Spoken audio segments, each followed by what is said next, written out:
Olá, vamos seguir aqui com a unidade 1, duração do trabalho. Hoje nós vamos na verdade, adiantar um tema que vai ser desenvolvido na unidade 2, diz respeito à integração das horas extras ao salário.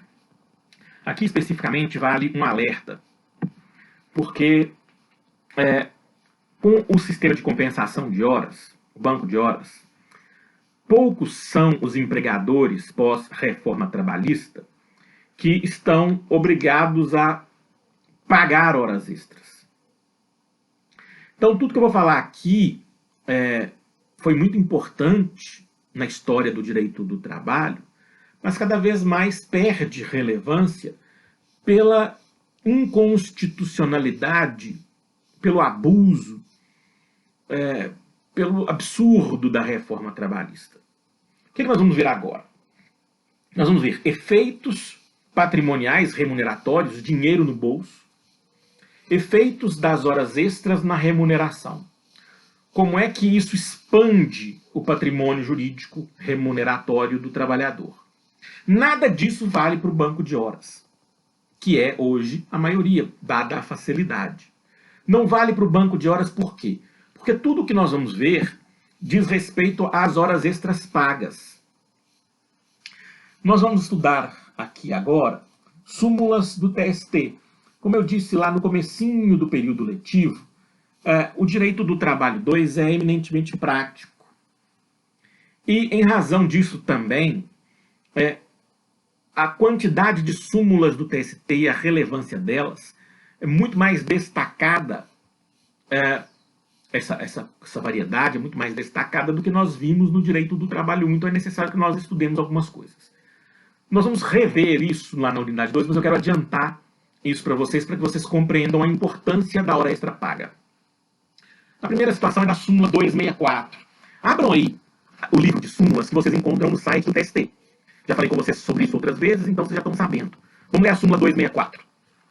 A remuneração do serviço suplementar, na verdade não há nada de suplementar, é serviço extraordinário, mas o TST também desconhece o óbvio constitucional. Então, a remuneração do serviço suplementar é composta do valor da hora normal, integrado por parcelas de natureza salarial e acrescido de adicional previsto em lei, contrato, acordo, convenção coletiva ou sentença normativa. Por enquanto, antes de nós vermos especificamente o capítulo da remuneração e salário, o que eu posso dizer sobre isso? Quando eu vou calcular o valor da hora extra, eu pego o valor da hora normal, o valor remuneratório, que é mais amplo do que salário, e vou acrescentar um adicional, que é de no mínimo 50%. Ele pode ser maior do que isso, dependendo da situação fática prevista juridicamente em acordo coletivo, convenção coletiva, no próprio contrato. Então, vejam a importância. Eu recebo as horas que trabalhei, mais um adicional.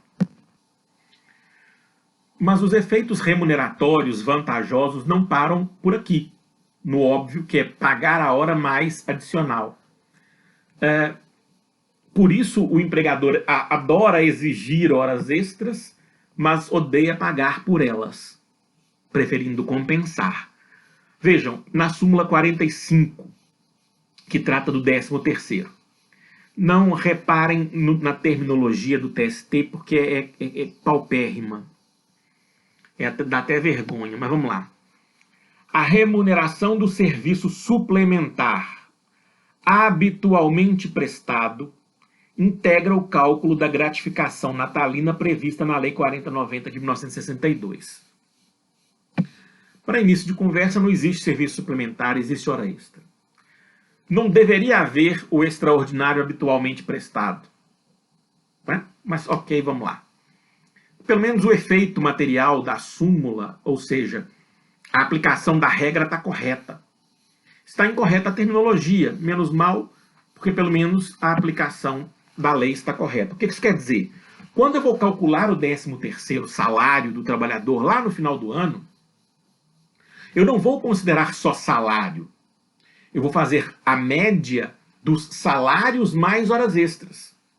Então, quanto mais horas extras pagas o empregado tiver ao longo do ano, maior será o valor do 13º salário dele no final do ano. Olha que beleza para quem recebe. E hoje ninguém mais, ou quase ninguém mais, recebe em razão do banco de horas. Mas a ideia aqui é essa. Quanto mais horas extras pagas, maior o reflexo no 13º salário, uma vez que o 13º salário, nós vamos ver isso, ele é calculado por média da remuneração ao longo do ano. Há um outro efeito, da mesma lógica do 13º, que é no FGTS. Também vamos ver isso, tá, gente? Em que consiste FGTS? Fundo de Garantia por Tempo de Serviço. Consiste num depósito mensal feito pelo empregador em favor do empregado na Caixa Econômica Federal, consistente em 8% da remuneração do trabalhador. Então eu vou calcular 8% também sobre a hora extra paga. Eu vou então calcular 8% sobre o salário, sobre a hora extra. Isso faz crescer o fundo de garantia por tempo de serviço. Então, mais uma vez, quando a hora extra é paga, ela reflete também em FGTS. Por fim, e veremos mais adiante também, a hora extra paga reflete no repouso semanal remunerado, na forma da súmula 172 do TST, que estabelece: computam-se no cálculo do repouso remunerado as horas extras habitualmente prestadas. Me desculpem ter que ler um negócio desses, né? Extra habitualmente prestado. Mas fazer o que? Paciência. Vamos relevar a pouca técnica, vamos resguardar a decisão que está materialmente correta. O que isso significa?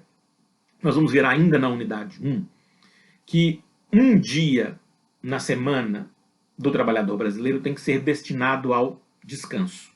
E esse descanso é juridicamente pago.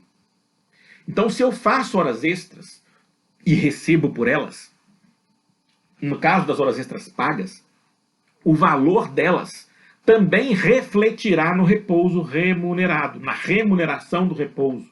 O valor da remuneração do repouso será maior quanto maior for o valor das horas extras pagas.